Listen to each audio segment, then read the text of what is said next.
ఈ రోజు మనం అనుకోకుండా రీల్స్ లో బాగా చూస్తున్న రెడ్ వెల్వెట్ కేక్ కూడా తినేసాం.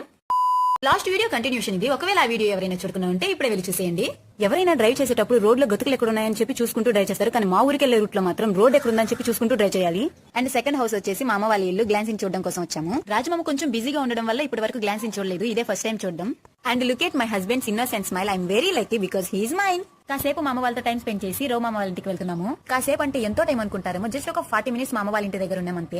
ఫైనల్లీ రో మామ వాళ్ళ ఇంటికి కూడా వచ్చేసాము. ఇక్కడ రాజమామ పిల్లల్ని క్వశ్చన్స్ అడుగుతున్నారు సబ్జెక్ట్ పరంగా. శౌర్య ఏమో నన్ను ఇన్వాల్వ్ చేయకండి సార్ అంటూ పక్కకి వెళ్ళిపోతున్నాడు. ఇంకా కాసేపు అక్కడ కూడా టైం స్పెండ్ చేసి బయట కూర్చొని కబుర్లు చెప్పుకొని ఇంటికి రిటర్న్ అయిపోతున్నాము. గుడిలో లలిత జ్యువెలర్స్ పక్కన రమేష్ బేకరీ ఉంది. అక్కడ కేక్స్ అయినా స్వీట్స్ అయినా సూపర్ గా ఉంటాయి. స్నాక్స్ తీసుకుందామని వెళ్ళిన మేము మోనిక దయ వల్ల అక్కడున్న రెడ్ వెల్వెట్ కేక్ కూడా తీసుకున్నాము. నిజం చెప్పాలంటే మోనికకు చెప్పే వరకు కూడా మనకు తెలియదు అది రెడ్ వెల్వెట్ కేక్ అని. కేక్ పర్లేదు బాగానే ఉంది, కానీ ఒక పీస్ వచ్చి 80 రూపీస్ అంత నాకంత ప్రైస్ అనవసరం అనిపించింది. ఈ జర్నీ మొత్తంలో ఏసీ లేకుండా ట్రావెల్ చేసామంటే మేము చాలా గ్రేట్ అసలు. Okay guys, see you in my next video. Until then bye by.